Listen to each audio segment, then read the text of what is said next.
Welcome back to Local 4 News Over Coffee, everyone. We are at the Maid-Rite at 53rd and Jersey Ridge. Instead of being inside, we are outside where we're practicing some social distancing and being out here in the wide open spaces in this beautiful sunshine. We're talking about COVID in the classroom.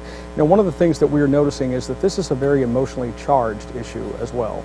There's some fear out there. There are some people who have very definite opinions about this, and the people gathered around here are the ones that ultimately have to make that decision with some guidance, I'm sure, from the states, and decide what our students, what our children are going to be doing. Let's talk a little bit about the emotions that go along with this. Brian, I know that we're hearing that there are more and more cases of kids in depression, and I think the parents can get really upset too and be very anxious about what's happening with the kids.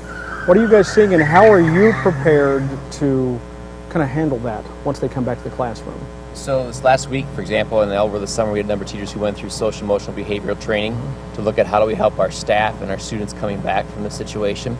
Because what you know is that everybody will come back from different experiences, different beliefs, different things like that that'll cause them to have different feelings, the fears coming back to the classroom. So we have to be very respectful, listen, understand, and work through this together.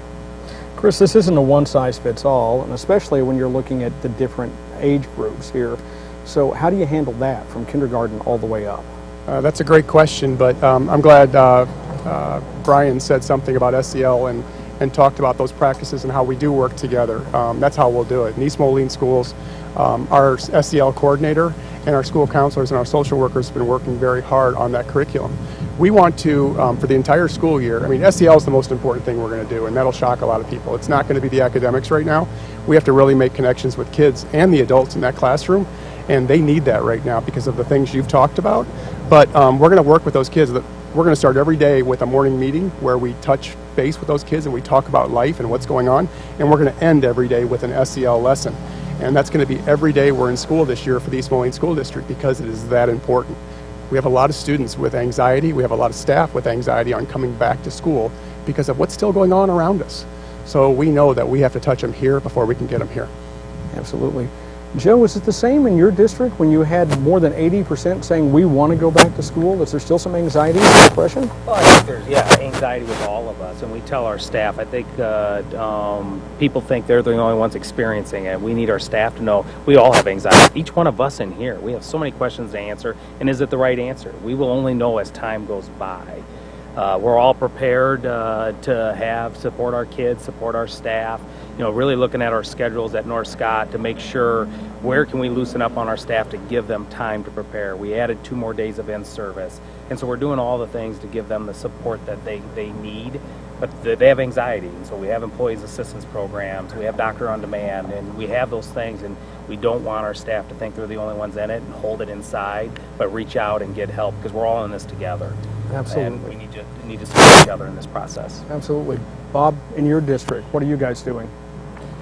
Well, we're trying to manage anxiety from multiple fronts. I think the one thing that we've seen as a manifestation of that anxiety is just the list of questions that we constantly get as to how we're going to manage to keep everybody safe and everyone feeling emotionally and socially safe coming in to start the school year. So we do our best from a communication standpoint to push out as many of the answers as we could possibly get ahead of time. Joe mentioned, we get a lot of information as things roll along, but we're trying to over-communicate with our families. We're explaining to them, assigned seating on buses, what that's going to look like, what lunch is going to look like, how we're moving students in cohorts throughout the building. They want to know those details because much of the anxiety is surrounded around not really the unknown. The unknown is what's causing a lot of that anxiety, and if we could solve as many of those unknowns as possible, that'll relieve some of that. But we've added social workers. We have our social emotional learning coaches in place. We do have a curriculum that we're all set and ready to go on day one with our students, giving our teachers that extra training and those look-fors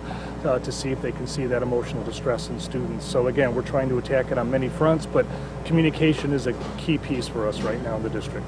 I can only imagine. And Jill, I can only imagine how many frantic parents you have contacting you who have to have some anxiety, thinking about being responsible for helping guide their children during this. Well, the unknown is probably what's driving most of the phone calls to my office. And people are at the point where they're so anxious and so worried about what's going to change next that they're deciding that they're going to do an online option only and have tutors come and support that. I am getting a fair number of families saying we're just going to homeschool. We're going to do it ourselves so that we can control all the unknowns. So it's the unknowns that really are making these personal decisions to take matters into their own hands. We've been doing one-on-one forever, and so now what we're seeing is that more families are looking at that as being the way they want to handle the unknowns. We just had a viewer send us a message that said that he and some others are looking at coming together and hiring private teachers to help them during those days. Yeah. Are you guys hearing any of that? Yes, and we're doing some of it. Okay. It's called Pandemic Pods, if you haven't heard of it. I'm not necessarily an advocate of it, but I can see where this is sort of like the Wild West of education, I think. Okay. They're coming together and cobbling together a plan, and then they're out searching for teachers and tutors to man the decks. I think somebody would need to throw me a lifeline for sure if I had several at home. There's much more of this conversation to come. Great group of experts. We're so glad that you're joining us for this Local 4 News Over Coffee as we are discussing COVID and the classroom. Right now, Ann, I'm going to send it back to you. So many details to consider and challenges to think about. Mike, thank you.